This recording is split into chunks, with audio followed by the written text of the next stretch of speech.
Fala pessoal, seja bem-vindo a mais um episódio do nosso videocast Na Estrada com o Estradeiro. E hoje a galera pediu, com certeza, né, galera? E a gente voltou aqui com essa convidada super especial que vai ter muita história pra contar pra gente. Arita Marcos, seja muito bem-vinda pela segunda vez. Queridão, muito obrigada por essa oportunidade de estar aqui, de compartilhar, de falar um pouco da minha vida, do que eu estou fazendo. Eu gostei muito da primeira experiência e vamos embora para a segunda.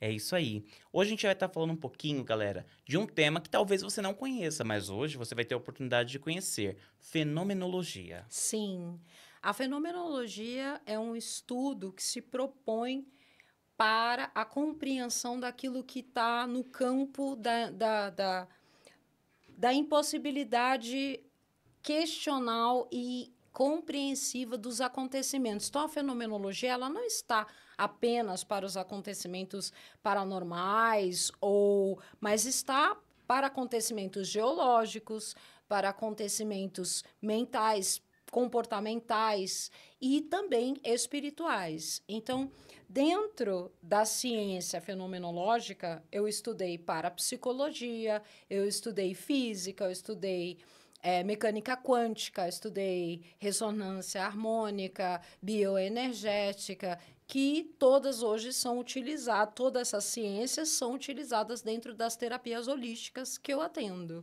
Show. E aí são ciências unificadas, Sim, certo?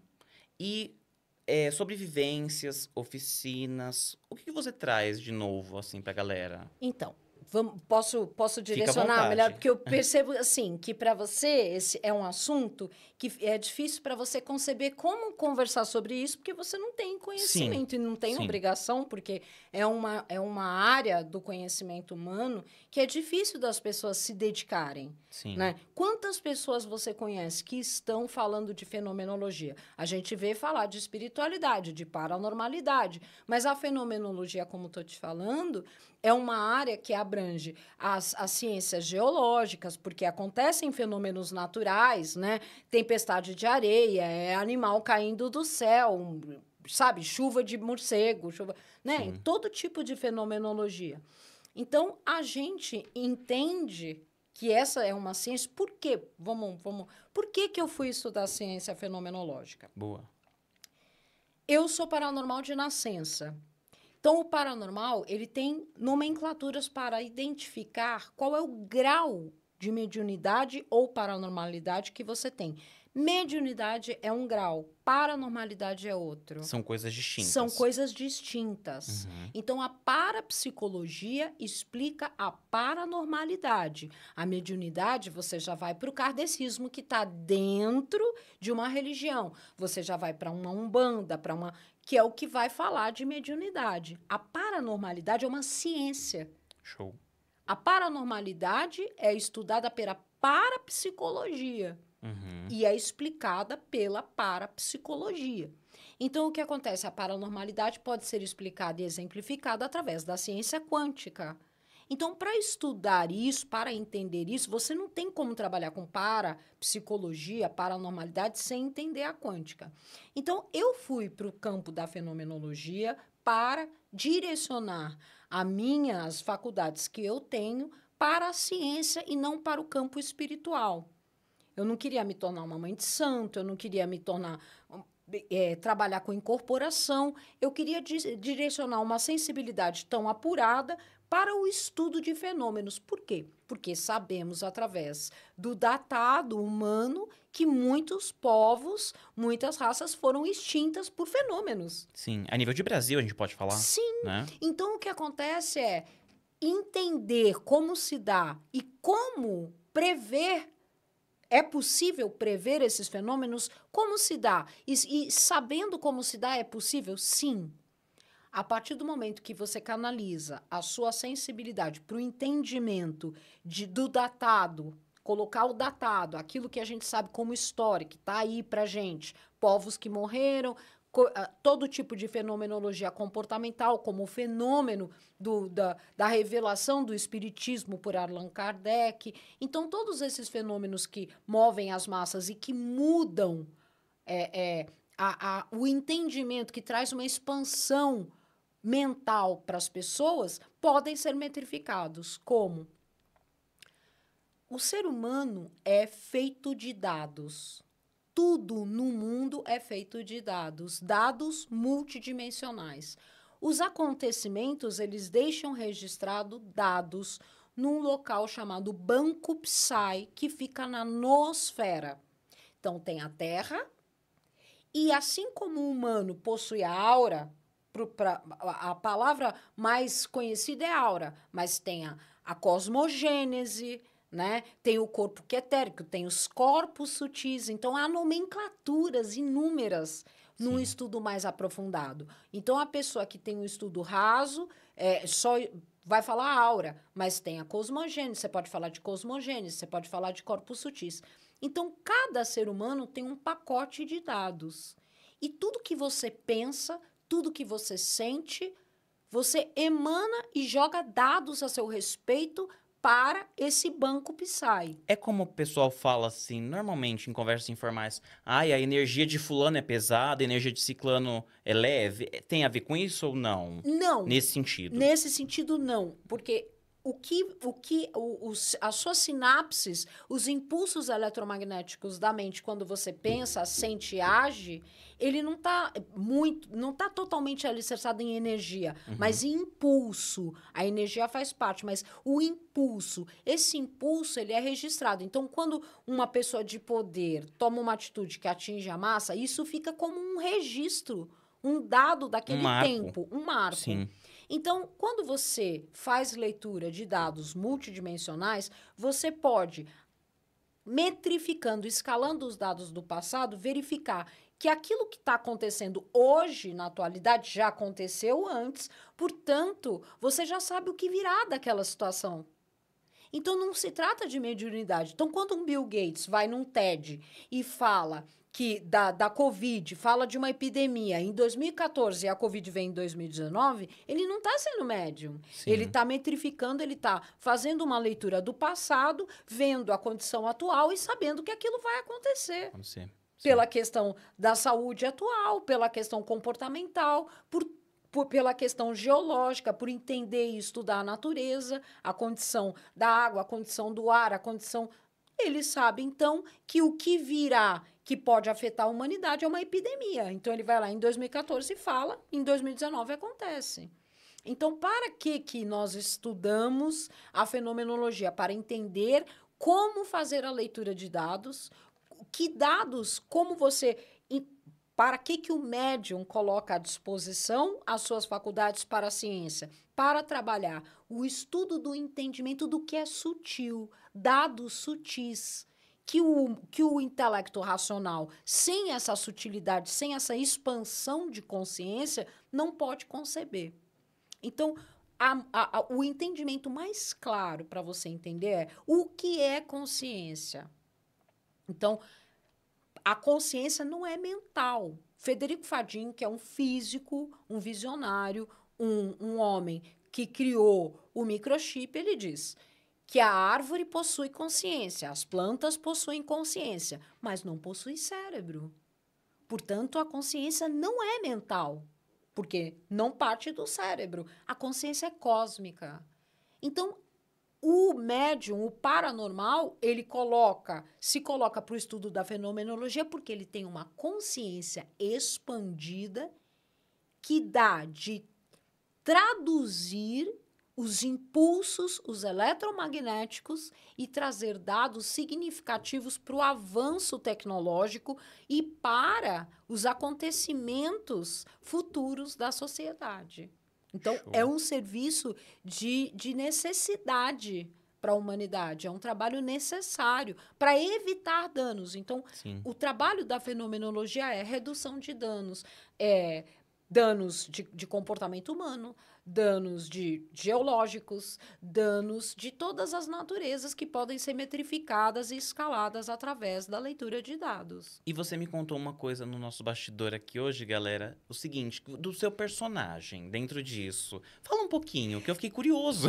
Porque não tem como uma pessoa com a minha natureza não fazer arte. estudar ciência e abandonar completamente a natureza artística. Então, eu peguei a questão do buraco negro, da questão da sombra e da luz e traduzi num personagem que se chama... um trabalho de arte científica que chama-se O Brilho Estonteante da Sombra Pensante. E a sombra pensante nada mais é que uma forma pensamento se relacionando com o humano para ancoragem de uma tecnologia. Então, essa sombra pensante transita entre a luz e a sombra para exemplificar os fenômenos, né? E para para esclarecer aquilo que é imponderável. Então, eu criei esse personagem no Instagram e eu tive a loucura de ir no programa da Luciana Gimenez com a personagem e fiz todo um auê nas minhas redes sociais, foi muito legal. É aquela que tá com o chapéuzinho? Isso. Ah, eu vi. Muito e eu bacana. não expliquei, eu simplesmente entrei de personagem e me posicionei e falei tudo. Aí foi muito engraçado, porque a Luciana falou assim, gente, eu não tô entendendo nada que ela tá falando. Porque eu tava falando... com o personagem. Sim. Então, era tudo científico, era tudo muito elaborado. E ela assim, gente, eu não estou entendendo nada que ela está falando. E eu achei aquilo muito autêntico, muito verdadeiro da parte dela. E eu permaneci no personagem. Sim. Mas foi muito legal. E me fala um pouquinho sobre telepsiquismo. Da onde que vem isso? Tem alguma coisa a ver com a sua infância? E você falou um pouquinho, antes da gente falar do telepsiquismo, na hora eu lembrei, quando você falou pensamento, eu falei, é o seu nome. Sim, é o seu nome. Eu tenho pensamento no nome. Eu me chamo Areta Marcos Pensamento da Silva. Então, o pensamento é um registro da minha vida, tá no meu registro o pensamento. Então, o telepsiquismo, eu fui estudar telepsiquismo porque eu jogava tarô. Uau! Eu jogava tarô e já tinha conhecimento da paranormalidade, né? E é um assunto muito vasto, há muito o que falar sobre isso. E eu jogava tarô para as pessoas e eu sabia que eu estava tendo eu tinha uma informação imediata conforme a pessoa via a carta, olhava para a carta. Sim. E eu já tinha uma informação. E eu falava, isso é telepatia? O que eu estou recebendo? O que é isso, né? Da onde está vindo essa informação? Da onde está vindo essa informação? Sim. Porque, para além da informação da carta, eu estou tendo a informação sensitiva do outro. E direta, né? Direta. Então, por exemplo, o que acontece é que todo mundo é sensitivo em graus diferenciados. Todo ser humano tem a sensibilidade em graus diferenciados. E o que acontecia é que, ao olhar a imagem da carta, a pessoa tem sensitivamente uma intuição. E isso chegava para mim. Então, para além da leitura da carta, eu tinha a leitura da própria sensitividade da outra pessoa. Sim. E eu falei, será que isso existe num trabalho documentado? E eu fui encontrar, então, no trabalho do Dr. Joseph Murphy, no trabalho O Poder do Subconsciente, porque é o subconsciente falando, né? Então, eu encontrei a explicação de que isso é telepsiquismo, quando você lê o subconsciente da outra pessoa. Porque, veja bem, ler a mente da pessoa é telepatia. Ler o subconsciente é telepsiquismo. Uau. Percebeu a diferença? Sim. Então, a telepatia é ler a mente da pessoa.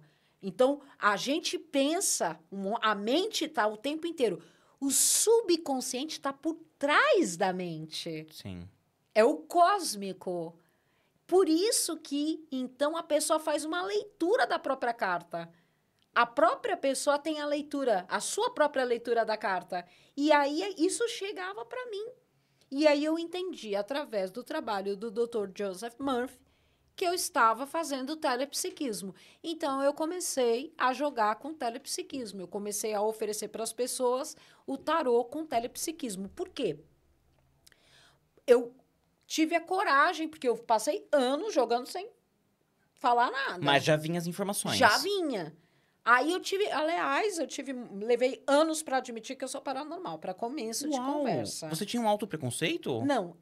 Ou não? Tinha pavor, eu não tinha preconceito. Uau. Eu tinha pavor. Um dia eu sentei, por exemplo, o dom paranormal, Psi-Kappa, é o dom, o conhecimento da alma. O dom paranormal Psi-Gama é a força da alma. Então, eu sento no piano e toco piano. A minha mãe gravou e falou, Areta, onde você aprendeu a tocar piano? Não aprendi. Como assim? Você tocou 16 minutos. Uau. Aí ela falou, por que você tem tanto medo de ser especial? Porque as pessoas que têm dons paranormais, as pessoas que são neutras, que têm o dom real, espiritual, são canceladas, são rejeitadas.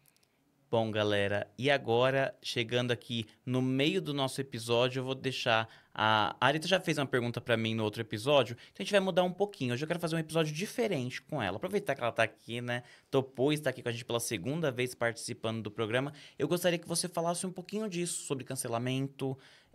O programa é todo seu. Tá.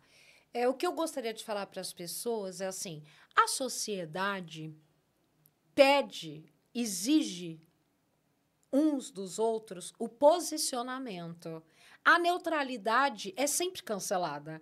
Aquele que não toma o partido, aquele que não reage, aquele que não entra no formato, aquele que se posiciona na neutralidade, a neutralidade não é terrestre. A neutralidade é o pensamento divino, é a consciência. A pessoa de posse de consciência, ela é neutra.